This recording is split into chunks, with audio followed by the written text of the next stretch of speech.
11화에서는 정말 충격적인 전개가 기다리고 있습니다. 10화에서 소미는 낙준의 내연녀였고 해숙에게 은호라는 아들이 있었다는 충격적인 사실이 밝혀졌습니다. 그런데 더욱 놀라운 사실은 해숙은 은호라는 아들이 있었다는 사실을 기억하지 못하고 있다는 것입니다. 왜일까요? 11화 예고편에서는 해숙이 낙준을 떠나기 위해서 어딘가로 떠나는 밀실에 있었고 낙준은 절망에 빠지는 모습이 있었습니다. 도대체 무슨 일이 벌어지는 걸까요? 과연 이들의 복잡한 관계는 무엇일까요? 은호의 정체와 해숙의 잃어버린 기억 그리고 소미와 낙준의 숨겨진 과거까지 함께 11화 예고편을 분석해 보겠습니다. 집에서 낙준이 소미를 소미의 방으로 데려갑니다. 소미는 사장님은 왜 아들을 기억하지 못하느냐고 묻습니다. 자신은 생각만 해도 눈물이 나고 가슴이 아픈데 해숙은 왜 그렇지 않은지 이해할 수 없다고 말합니다. 그러고는 낙준을 뒤에서 안으며 자신을 사랑했는지 묻습니다. 이에 낙준은 대답하면 떠나줄 것인지 되묻습니다. 이 장면은 정말 많은 것을 암시하고 있어요. 10화에서 우리는 낙준과 해숙 사이에 은호라는 아들이 있었다는 것을, 그리고 소미는 낙준의 내연녀였다는 충격적인 사실을 알게 됐잖아요. 소미의 질문, 사장님은 아들 왜 기억 못 하시는 거예요? 정말 의미심장합니다. 이는 해숙이 자신의 아들에 대한 기억을 상실했거나 혹은 어떤 트라우마로 인해 억압했을 가능성을 시사하고 있어요. 10화 로또 축제에서 해숙과 목사는 엄마와 아들이란 거짓 사연으로 1등이 되었는데 이때 센터장이 그들은 진실을 말하고 있다고 했던 장면, 목사가 바로 은호일 가능성이 매우 높아요. 소미가 낙준을 뒤에서 안는 모습은 그들의 과거 관계가 단순한 불륜이 아니라 진정한 감정이 있었음을 보여주는 것 같아요. 날 사랑하긴 했나요? 라는 소미의 질문에 낙준이 대답하면 떠나줄래? 라고 반문하는 것은 복잡한 심리를 보여줍니다. 중요한 점은 낙준이 소미보다는 해숙을 우선순위에 두고 있다는 것입니다.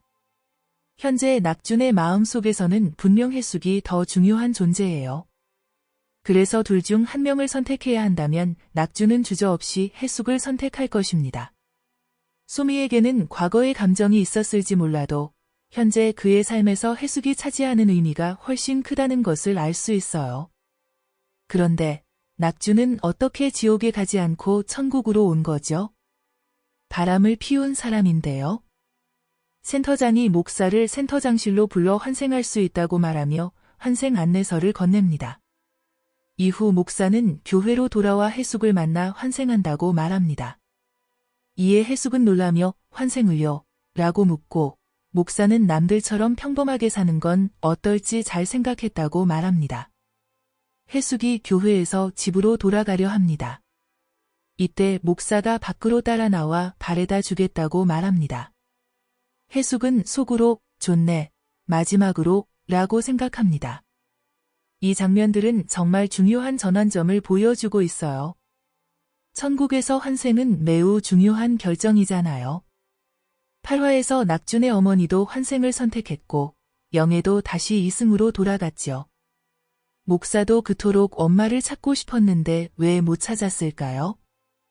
해숙과 낙준은 어린 나이에 죽은 은호, 그런데 성인 나이로 천국에 왔기에 그 얼굴을 알아볼 수 없는 상황은 이해되는데요.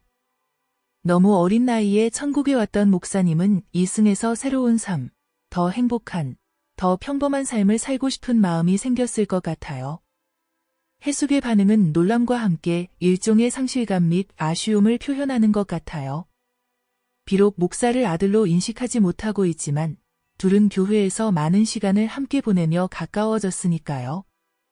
목사가 남들처럼 평범하게 사는 건 어떨까? 라고 말하는 것은 그의 짧고 비참했던 전생을 암시하는 것 같아요. 그는 다음 생에서는 더 행복하고 평범한 삶을 꿈꾸고 있는 거죠. 해숙이 좋네, 마지막으로 라고 독백을 하는 부분은 정말 감동적이면서도 슬픈 순간을 담고 있어요. 여기서 가장 아이러니한 부분은 해숙이 목사가 자신의 아들이라는 것을 알지 못한다는 점이에요.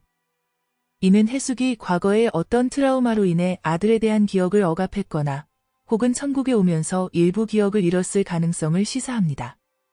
목사가 해숙을 바래다 주겠다는 제안은 단순한 친절함을 넘어 어머니와의 마지막 시간을 소중히 보내고 싶은 아들의 마음을 표현하고 있어요. 비록 해숙은 그를 아들로 인식하지 못하지만 목사는 자신의 정체성을 알고 있으며 이 마지막 순간을 의미 있게 만들고 싶어 하는 것 같아요. 제 생각에는 목사의 환생 결정이 해숙에게 큰 영향을 미칠 것 같아요. 아마도 이 결정이 해숙이 나중에 밀실로 들어가는 행동으로 이어지는 계기가 될 수도 있을 것 같네요. 이들의 마지막 산책은 자신들은 모자 사이인지 모르는 상태이지만 서로에게 특별한 순간이 될 것 같아요. 아마도 이 시간 동안 해숙은 목사에게 무의식적으로 끌리는 이유를 깨닫게 될 수도 있고, 혹은 목사가 해숙에게 어떤 힌트를 던져 그녀의 기억을 자극할 수도 있을 것 같네요. 낙준과 소미가 함께 산책길을 걷고 있습니다. 소미는 속으로 낙준 씨 곁에 영원히 같이 있고 싶다고 생각합니다.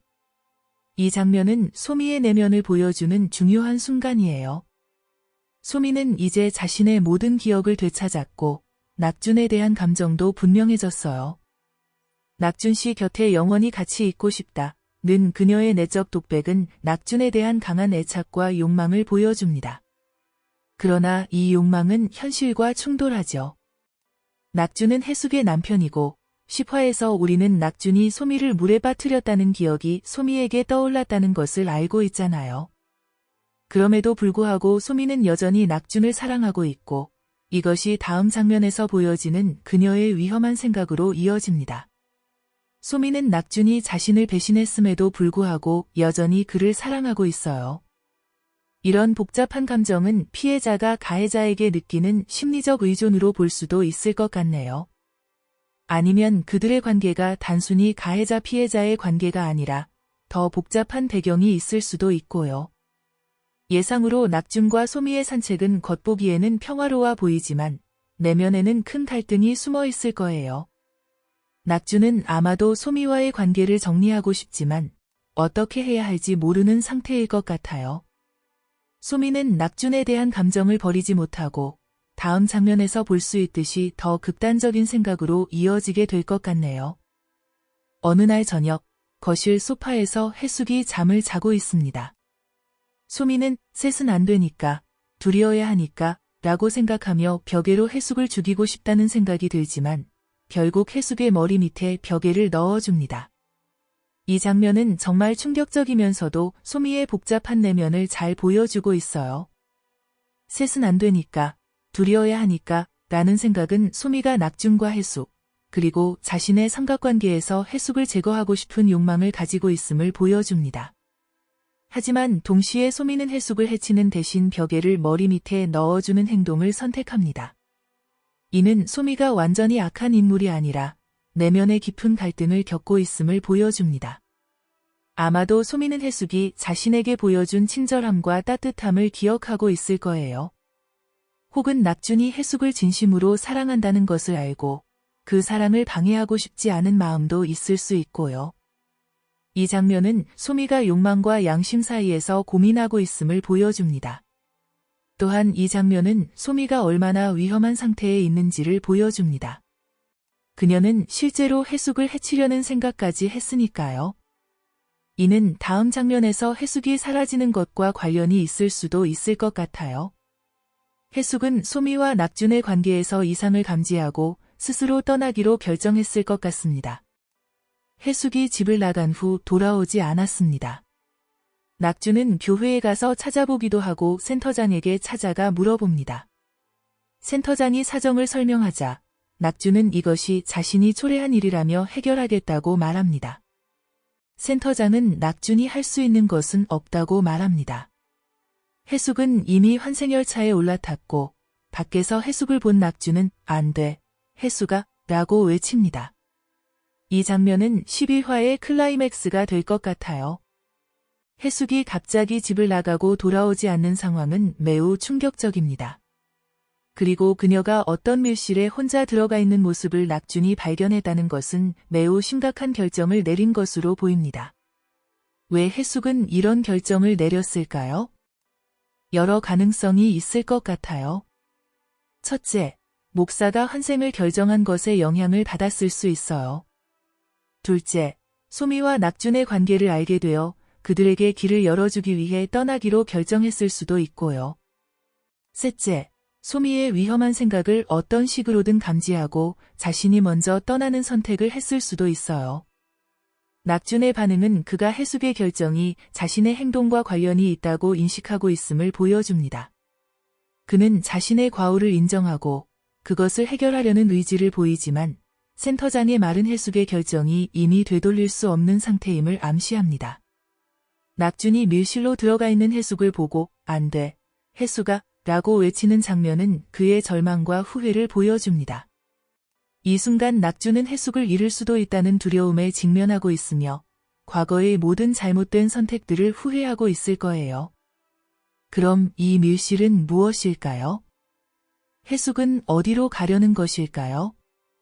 환생의 문도 아니고 지옥문도 아닌 것 같고, 혹시 친정 어머니에게로 간 것은 아닐까요? 11화는 모든 등장인물들의 진실과 선택이 드러나는 중요한 회차가 될 것 같습니다.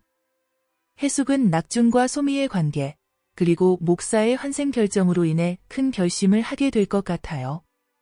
낙준은 해숙의 결정에 충격을 받고 그녀를 되찾기 위해 필사적으로 노력할 것 같아요. 이 과정에서 그는 과거의 모든 실수와 잘못된 선택들을 돌아보게 될 것 같습니다. 소미는 낙준에 대한 감정과 해숙에 대한 존중 사이에서 갈등하다가 결국 해숙이 떠났다는 사실을 알게 되면서 큰 충격과 함께 자신의 생각과 행동에 대해 반성하게 될 것 같아요.